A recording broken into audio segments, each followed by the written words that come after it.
예, 반갑습니다. 권혁선입니다.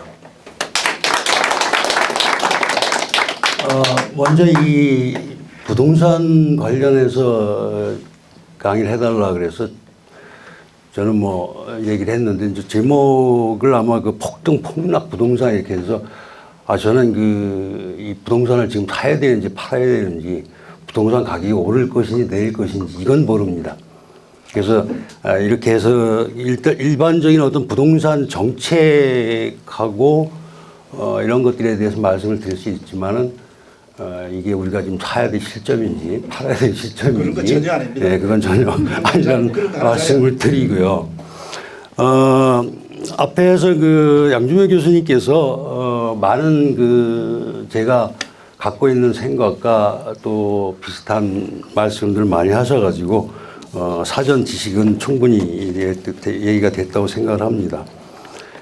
문재인 정권에서 한 것이 모범 사례로 경제학자들은 상당히 그 모범 사례로 많이 기쁘게 받아들이고 있습니다. 그러니까 예를 들어서 박정희 대통령 시절에서의 어떤 경제 성장 모델은 상당히 어떤 경제 성장하는 데서의 모범 사례로 전 세계적으로 유명하다면, 문재인 정권에서 한 그 여러 가지 정책들은 실제로 이렇게 정책을 펴서는 안 되는구나라는 것을 보여준 모범 사례로 저희들한테 많이 되고 있습니다. 최저임금 문제라든가 지금 부동산 문제, 23전 23패, 26전 26패라고도 하죠. 그런 것들도 상당히 저희들은 소위 말해서 이제 공부하는 사람 입장에서는 즐겁게 봐왔던 현상들입니다. 그리고 열심히 이야기했고 이론적으로도 얘기했던 것들이 현실로도 드러나는구나라고 했는데, 그것으로부터 과연 우리 지금 나라 사회에서 어떤 교훈을 얻었는가라는 것은 약간 좀 다른 문제 같습니다. 아직까지는 그거를 이렇게 하면 안 되겠구나라고 하고 정책 방향을 좀 바꿔야 되겠구나. 그다음에 이제 국민들도 좀 다른 방향으로 가야 되는 거 아닌가라는 정도까지는 아닌 것 같습니다.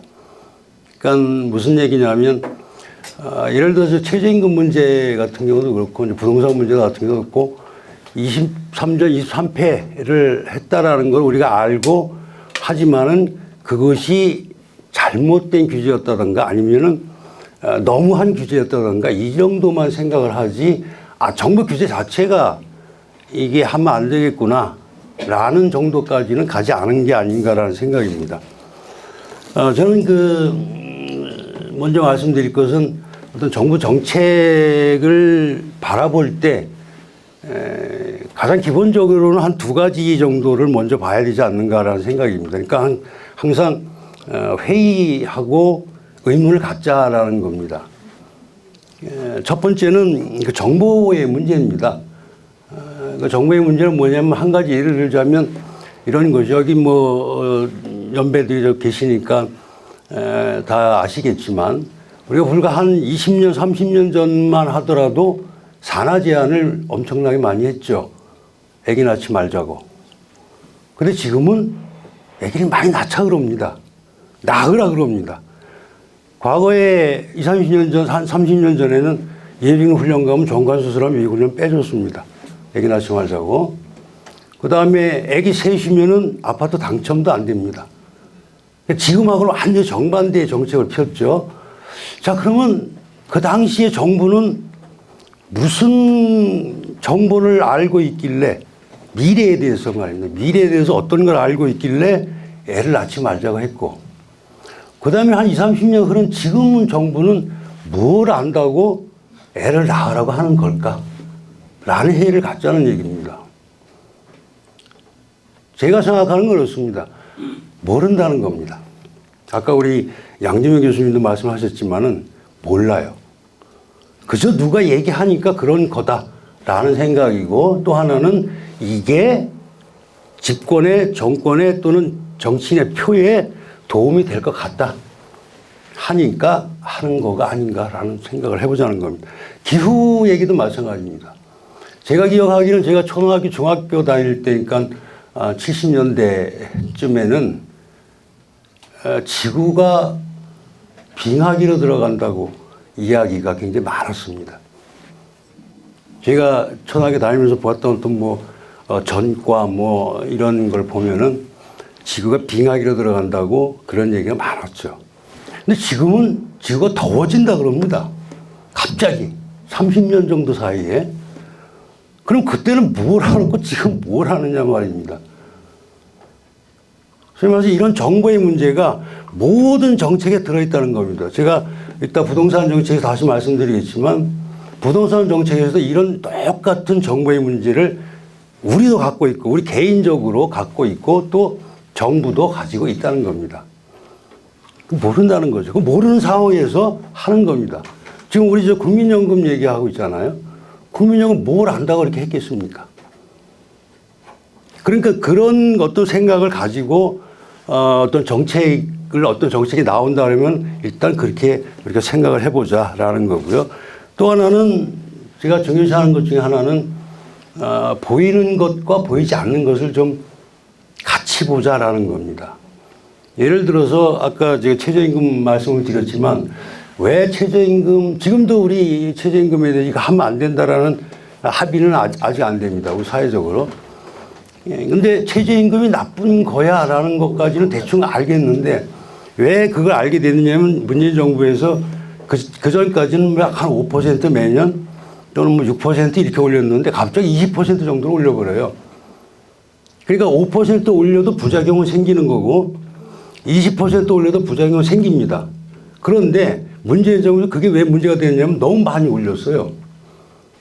즉 1% 올려도 문제는 생기는 겁니다. 따라서 최저임금 해서는 안 된다는 게 원칙이어야 되는데 그 전까지는 왜 문제가 안 되느냐면 조금 올리다 보니까 조금 부작용이 생겼다는 얘기입니다. 즉 우리가 보이는 건 어떤 거냐면 최저임금을 올리면서 최저임금 혜택을 받는 사람들은 혜택을 받죠. 아까 우리 양준희 교수님 말씀하신 것이 양곡 수매 제도를 하면 그것에 대해서 혜택을 받는 사람들은 당연히 혜택을 받습니다. 그런데 그걸로 인해서 피해를 보는 것은 우리가 관심도 안 갖고 보이지도 않는다는 이야기입니다. 그거를 우리가 같이 봐야만 어떤 정책의 효과를 제대로 볼 수 있지 않느냐라는 이야기입니다. 자, 그 부동산 쪽으로 좀 넘어가서 부동산의 폭등 폭락 그 원인과 바른 정책 방향인데 결론부터 말씀을 드리겠습니다. 결론부터 말씀드리면 이 폭등 폭락의 원인은 제가 조금 전에 말씀드렸듯이 정부입니다. 구체적으로 정부의 규제 정책이고 따라서 원인이 그러니까 바른 정책 방향은 뭐겠습니까? 정부가 손을 떼야 된다는 겁니다. 부동산 정책에서. 그게 제가 말씀드릴 결론입니다. 다음으로 넘어가겠습니다. 이 빨간 선은 뭐냐면 모든 재화, 모든 상품, 모든 서비스의 가격은 등락이 있습니다. 소득이 올라가서 수요가 많아지든 아니면 어떤 데 소득이 좀 떨어져서 수요가 적어지든 항상 등락이 있게 되고 그것이 다시 한번 안정적인 중앙으로 들어가는 수렴하는 과정이 있습니다. 그러니까 그냥 가만히 내버려 두면 잠깐 올라갔다가 내려가고 또 다시 올라가고 이런 그 과정도 항상 겪게 돼 있다는 겁니다. 근데 폭등 폭락이라는 건 뭐냐면 이 노란 선입니다. 너무 많이 올라가고 너무 많이 떨어진다는 겁니다. 일반적으로 시장에서 그대로 내버려 두면 이 빨간 선으로 움직일 텐데 그래서 좀 올라갔다가 내려갔다 좀 올랐다 내려갔다 할 텐데 이것이 노란 선 같이 완전히 쭉 올라갔다 내려갔다 이런 상황으로 벌어진다는 거죠. 그러면 일반적으로 우리가 그대로 내버려뒀을 때와 달리 급등 급락하는 것은 결국 무언가가 거기 끼었다는 이야기입니다. 자연스러운 움직임이 아니고 무언가 누가 인위적으로 작용을 해가지고 자연스럽게 내려가거나 올라가거나 하지 못하게 만들어놨다는 이야기입니다. 그게 바로 정부 규제라는 이야기죠. 또 하나는 우리 부동산 시장에서는 이런 얘기, 이렇게 얘기해서 투기꾼들 얘기를 많이 합니다. 근데 경제학에서 얘기하는 것은 투기꾼들이 굉장히 긍정적인 역할을 한다고 보고 있습니다. 무슨 이야기냐면 투기꾼이 뭘까요? 투기꾼이라는 것이 남들이 10명 중에 9명이 사자라고 할 때 아니야 나는 팔아야 돼 라고 하는 게 투기꾼일까요? 아니면 같이 9명 같이 몰려가서 사는 사람들이 투기꾼일까요? 남들 다 산다 그럴 때 팔자는 사람이 투기꾼 아닙니까? 반대로 10명 중에 9명이 다 팔아야 된다 그래요. 근데 나 이때 살 때야 라고 거꾸로 가는 사람, 이게 투기꾼이겠죠. 자, 그럼 투기꾼이 지금 우리가 일반 부동산 시장에서 얘기하는 투기꾼과 다르죠. 자, 이 투기꾼들이 어떤 역할을 할 것이냐. 남들이 지금 다 사자고 덤빌 때 그럼 뭐죠? 공급이 부족하다는 이야기입니다. 그러면 공급해 줄 사람들, 팔 사람들이 필요하죠. 그 팔 사람들이 바로 투기꾼들입니다. 즉 10개 올라갈 거를 8개, 7개로 내릴 수 있는 사람들, 남들 다 사자고 덤빌 때 파는 사람들, 이 사람들이 가격을 내려주기를 역할을 하는 거죠. 또 남들 다 판다 그럴 때 사는 사람이 있어야 가격이 덜 떨어지겠죠. 투기꾼이 하는 역할이 그런 겁니다. 그런데 그걸 우리 좀 못하게 해놓죠. 팔지도 못하게 하고 사지도 못하게 하지 않습니까? 자, 그러다 보니까 일반적인 경제 상황에서, 일반적인 시장에서는 5에서 왔다 갔다, 5 플러스 마이너스 5에서 왔다 갔다 할 때 해야 될 것이 지금은 플러스 마이너스 10 내지는 15 내지는 20에서 왔다 갔다 하게 하는 이런 상황이 벌어진다라는 겁니다. 아까 말씀드렸듯이 그렇게 만드는 것은 정부의 규제고, 규제의 효과는 어떤 것이냐. 아까 말씀드린 정보의 문제가 있는 것이고, 부동산 시장에서도 마찬가지죠. 정부가 과연 부동산 시장에 대한 정보를 완벽하게 가지고 있느냐라는 겁니다. 이 사람들이 왜 살려고 하는지, 어디에 살려고 하는지, 어느 가격에 살려고 하는지, 어떤 평수를, 어떤 그 시설들을 갖춘 아파트를 살려고 하는지, 저 사람이 가지고 있는 돈은 얼마인지, 이 정보를 어떻게 아냐는 겁니다. 모르죠. 또 하나 문제는 어떤 부동산 시장에 정보가 들어오면 그 정보를 얻는 정부는 일주일 전, 열흘 전 또는 한 달 전 또는 3개월 전에 정보를 가지고 시작을 합니다. 그러면 이미 늦었죠. 그럼 어떤 현상들이 벌어지느냐. 이 시장에서는 이미 가격이 꺾이고 있습니다. 그런데 정부 정책은 그 시차의 문제를 내가지고 계속 가격을 올리는 방향으로 가요. 그 다음에 이렇게 꺾이기 시작하죠. 그러면 이제 여기서 정부가 또 확 꺾어 놓습니다. 그러니까 요만큼 꺾일 것이 이만큼까지 꺾게 만드는 거예요. 무슨 말씀이냐 하면 가격이 시장에서는 이미 가격이 상승하고 있는데 정부는 그걸 안 하고 있죠. 그러다가 이미 가격이 꺾이고 있는데 가격 상승하라고 여기서 압력을 줍니다. 그 다음에 가격이 꺾이고 있으면 여기서 또 뒤늦게 가격이 내려가도록 만듭니다. 계속 더 압력을 더 하는 거죠. 상승할 때는 더 상승하게 만들고 하락할 때는 더 하락하게 만드는 겁니다. 설마서 뒤에서 자꾸 더 미는 거죠. 그래서 이 빨간 선과 노란 선의 격차가 벌어지고 있다라는 겁니다. 그래서 이런 그 사정을 조금 더 구체적으로 보자면 이런 상황입니다. 제가 지금까지 말씀드린 어떤 경제, 사회도 마찬가지고 보는 두 가지 관점이 있다. 앞 강의에서도 얘기가 있었지만은 근본적으로 두 가지로 보는 관점입니다. 하나는 시장이라는 것은 그대로 내버려 두면 안 된다. 컨트롤 해야 된다. 라는 관점이고, 다른 하나는 시장이라는 것은 자동으로 조절된 기능이 있으니까 그대로 내버려 둬라라는 겁니다. 하나는 첫 번째 관점이 바로 통제합시다라는 겁니다. 그것 중에 요즘 인기를 끌었던, 몇 년 전부터 인기를 끌었던 그 마이클 샌델이 얘기한 정의란 무엇인가에 나오는 책입니다. 시장 경제는 정의롭지 못하다는 겁니다. 이 사람이 얘기한 건 이건 거예요. 태풍 이름은 정확히 모르겠습니다. 커다란 태풍이 와가지고 해안가가 완전히 초토화가 됐고 지금 뭐 터키에 좀 지진 났듯이. 그래서 집도 잃고 뭐 재산도 잃고 가족도 잃고 사람들이 혼란에 빠졌죠. 자, 그러다 보니까 어떤 현상이 벌어졌느냐?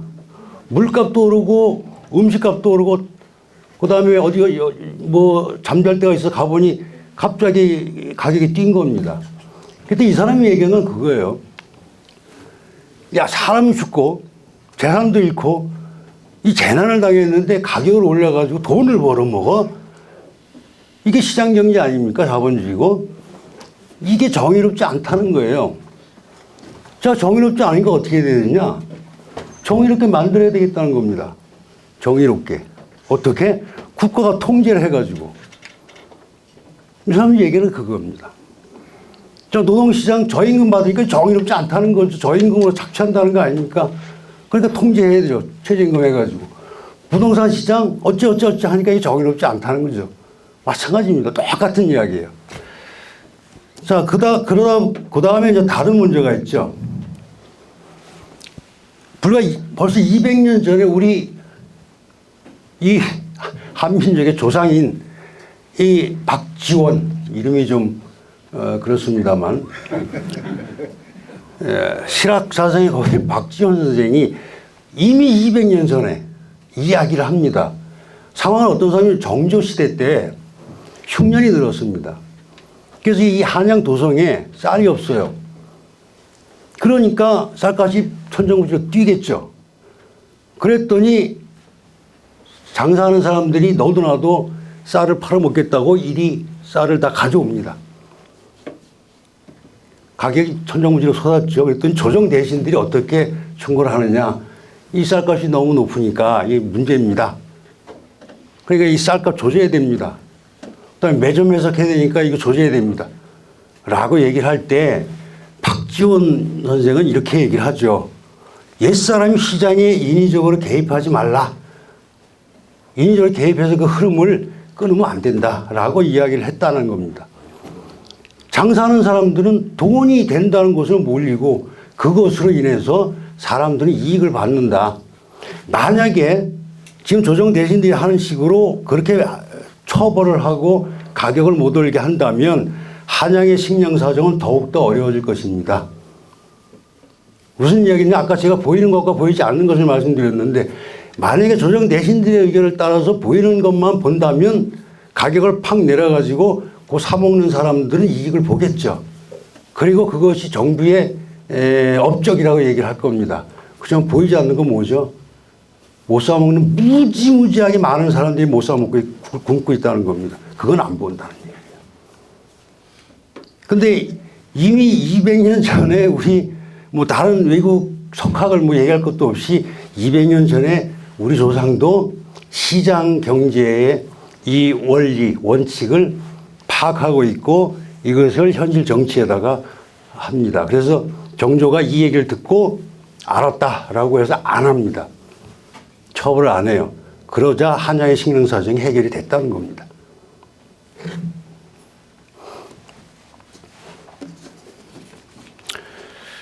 아까 얘기한 그러면 그 개입하고자 하는 사람들의 논의는 뭐냐면 시장이 정의롭지 못하다. 뭐 이런 거 명분을 들고 컨트롤하자라고 하는 건데 이거는 시장을 좀 오해하고 있다는 겁니다. 정의는 무엇이냐라고 할 때 우리가 이렇게 이야기를 할 수 있습니다. 예를 들어 어떤 조직이 있습니다. 그 조직이 어떤 목표를 세우고 그랬는데 그 목표를 달성을 못한다던가 또는 어떤 그 숭고한 어떤 뭐랄까요 자신들이 추진해야 될 어떤 과제 또는 뭐 이걸 세웠는데 그것과는 정반대 행동을 한다라고 하면 정의롭지 못하다고 이야기를 할 수 있습니다. 예를 들어서 국가가 국민의 재산과 생명을 보호해야 되는데 국가가 국민의 생명과 재산을 보호하는 것이 아니고 국민의 생명과 재산을 침탈을 한다. 그럼 국가는 정의롭지 못하죠. 어떤 추구하고자 하는 목적 이것이 있어야 된다는 겁니다. 그래야 정의 또는 부정의를 따질 수가 있다는 얘기예요. 그런데 시장은 어떤 거냐? 시장은 목적과 추구하는 목표가 없어요. 그냥 사람들이 모여서 교환하다 보니까 시장이라는 것이 생기는 겁니다. 시장하고 똑같은 것이 뭐냐면 우리나라 우리나라 한국어 같은 겁니다. 언어. 한국어도 우리 이렇게 해가지고 한국어라는 걸 만들자라고 해서 만들어진 게 아니라는 겁니다. 사람들이 의사소통을 막 하려다 보니까 한국어라는 것이 생긴 겁니다. 그걸 경제학에서 자생적 질서라고 합니다. 근데 한국어에 대해서 누가 정의롭다, 정의롭지 않다라고 누가 얘기합니까? 왜? 한국어에는 누가 어떤 추구하는 목적이나 어떤 지향하는 바가 없어요. 그냥 우리가 의사소통 하다 보니까 자생적으로 생겨난 질서라는 겁니다. 시장도 마찬가지라는 거예요. 근데 많은 사람들이 시장에 대해서 오해를 하고 있습니다. 시장이 어떤 추구하는 목표가 있고 어떤 지향해야 될 바가 있고 그런 거 없습니다. 시장에는. 그래서 우리 한국어에 대해서 정의롭다, 정의롭지 않다라고 이야기할 수 없는 것과 마찬가지로 시장에 대해서도 그렇게 얘기할 수 없다. 그걸 오해하고 있다는 것이고, 또 다른 거는 이제 들었습니다.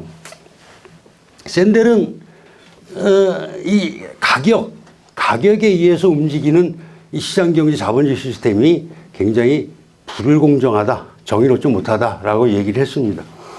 그럼 우리가 이렇게 생각해 보는 겁니다. 매년 올해도 마찬가지일 겁니다만 여름 되면은 바가지 요금 얘기가 항상 나올 겁니다. 제가 50년 전에도 바가지 요금 얘기를 들었습니다. 아마 200년 후에도 바가지 요금 또 들을 겁니다. 만약 이런 식으로 간다면 여름에 해운대에 100만 명의 인파가 몰렸는데 부산에 아무리 호텔이든 여관이든 모텔이든 다 해본다 하더라도 수용할 수가 없습니다. 그럼 당연히 가격이 오르겠죠. 저는 샌델식으로 얘기하면 이런 겁니다. 사람들이 더위를 피해가지고 쉬러 왔는데 그걸 이용해가지고 돈을 벌어먹어. 가격 올려서. 이거 정의롭지 못하다는 거죠. 그래서 저는 이렇게 샌델에게 이렇게 질문합니다. 샌델에게. 그럼 네가 한번 해봐. 100만 명을 당신이 한번 배분해보라는 이야기입니다. 전권을 가지고. 쉽게 얘기해서 이런 겁니다. 내가 방 100개짜리 여관이 있는데 옆에 보니까 막 가격을 더블 올려서 받고 있어요. 그래서 나는 그러면 안 되지. 이건 정의롭지 못하니까. 그래서 100개의 방을 나는 예전과 똑같은 가격으로 배분을 하겠다. 라고 하니까 1000명이 몰려왔습니다. 이거 어떻게 배분할까요? 가격 말고. 우리가 1950년대인가요? 모 방직 공장에서 직원들을 모집할 때 달리기도 시키기도 하고 키도 재고 했다고 그럽니다. 그거는 이제 방직 공장에서 이제 몇 시간 또 일을 하려면 기본적인 체력이 있어야 되고 그랬다 해죠. 이것도 마찬가지예요. 달리기 시켜서 선착순을 뽑을 수 있죠. 여러 가지 방법이 있습니다. 어린아이를 보호해줘야 되니까 애들 있는 집부터 뽑을 수도 있고, 또 어르신들 있으면 노인분들 공경해야 되니까 노인부터 뽑을 수도 있고, 시장의 거래, 즉 가격이 아닌 다른 방법으로 배분할 수 있는 방법도 얼마든지 있다는 겁니다. 아니 기본적으로는 시장에 의해서 가격을 가지고 배분을 할 것이냐, 아니면 사람이 인위적으로 배분할 것이냐, 두 가지입니다. 그런데 사람이 인위적으로 배분하게 되면 이제 어떤 식이 벌어지느냐라는 겁니다.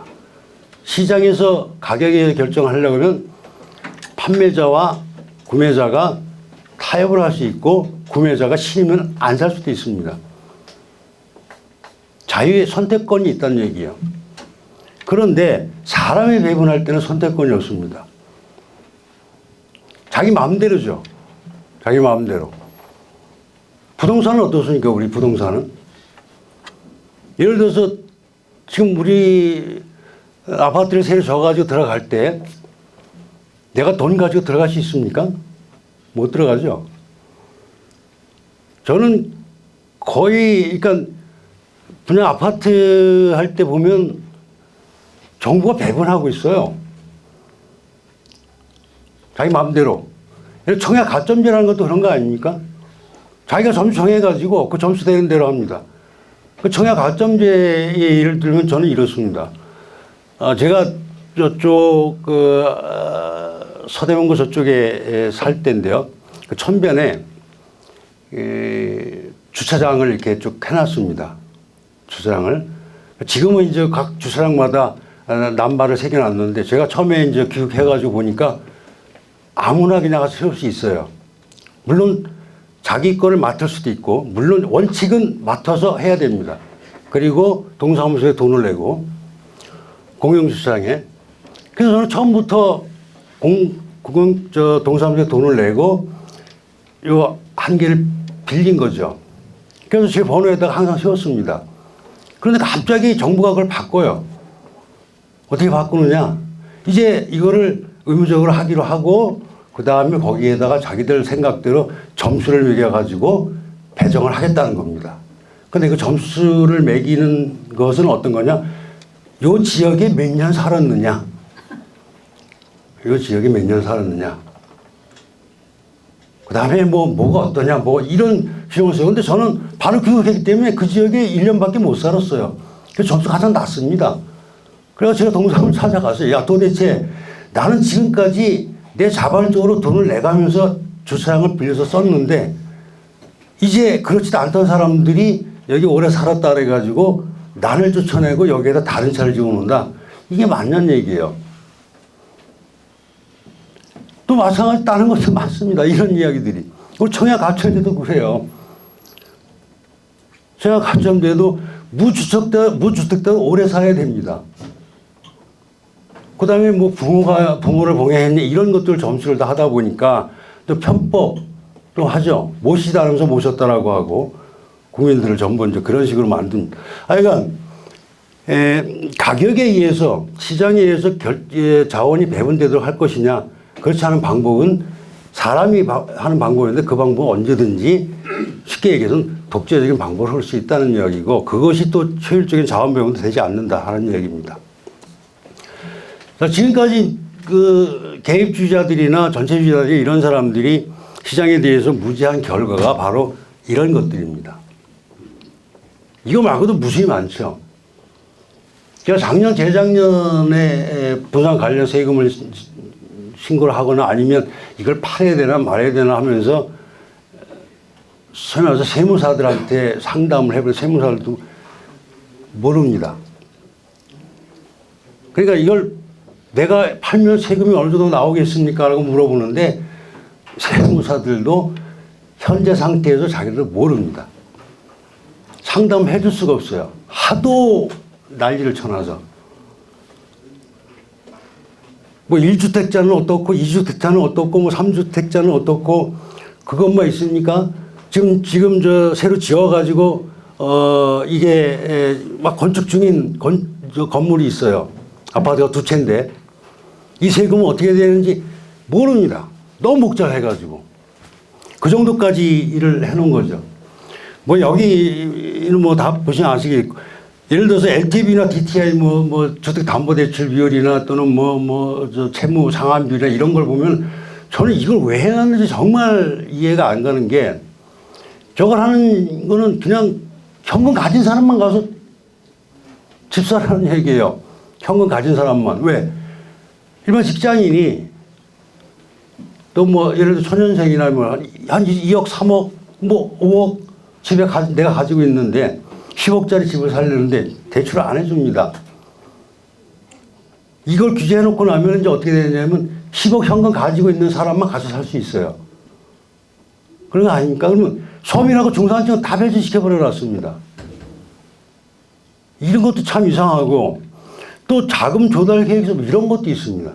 내가 집 사는데 너 그 돈 어디서 난 거야? 그리고 와서 또 세무조사하고, 분양가 상한지 가격, 우리 최저임금 하는 건 똑같은 얘기입니다. 분양가 상한지 만들어 놓으니까 초과이익 환수하고 재개발하지 말아라는 얘기도, 공급하지 말아라는 이야기입니다. 가격은 지금 올라가고 있는데 공급하지 말래요. 자, 이런 식의 만행이라서 이건 정말 폭거입니다. 만행이에요. 또 하나는 예를 들어서 왜 사람들, 특히 이제 정치하는 사람들이 이 아파트, 그 중에서 특히 그 가격 비싼데 이런 데에 관심을 갖는가.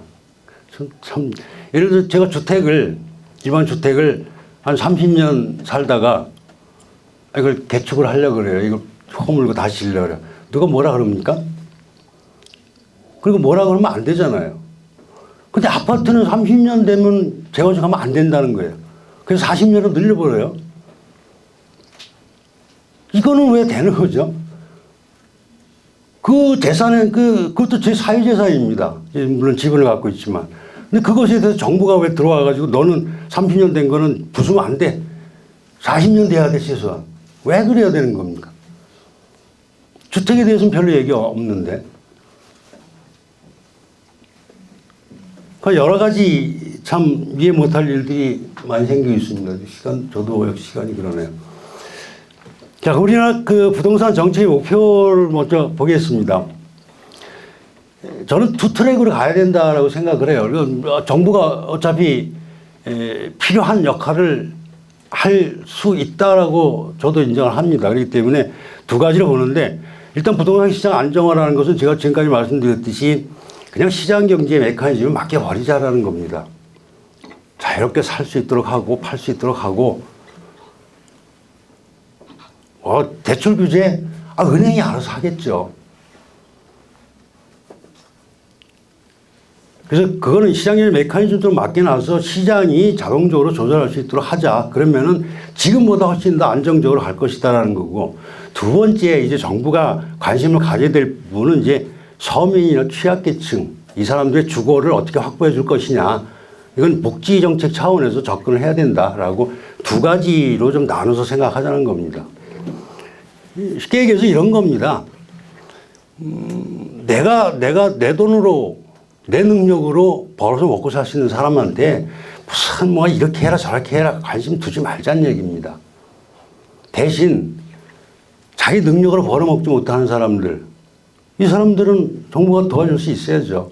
그 사람들의 관심을 쏟고 나머지는 좀 내버려 두는 것이 올바른 방향이 아니겠느냐라는 겁니다.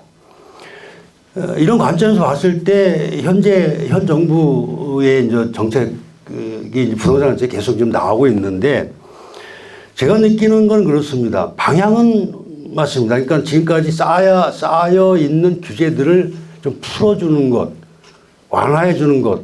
그러다 보니까 이것이 제가 지금까지 말씀드렸던 어떤 시장 경제 방향으로 가는 건 맞습니다만, 너무 뭐라 그럴까요? 용기가 없다 그럴까요?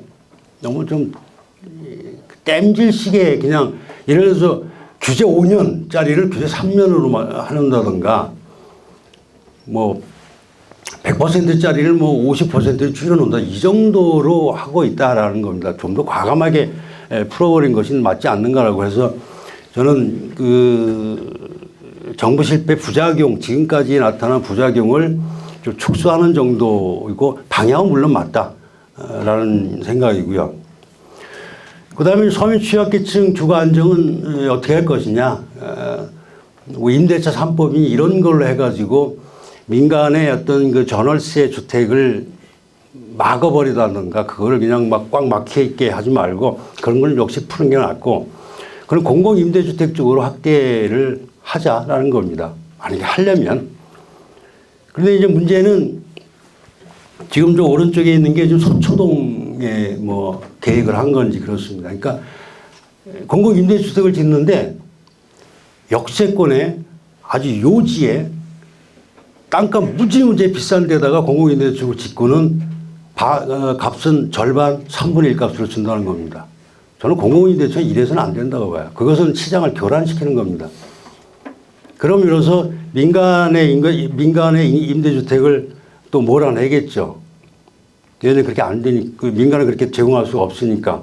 그래서 가격과 질의 문제인데, 공공임대주택이라는 것, 즉 서민이나 취약계층의 주거를 확보해 준다는 의미에서는 분명히 공공임대주택을 해야 되지만, 그것의 위치라든가 그다음에 질이라든가 이런 문제에 대해서는 조금 더 신중하게 해야 된다. 신중하게 해야 된다는 것이 일반 주택하고는 좀 달라야 된다라는 겁니다. 위치나 이런 것도.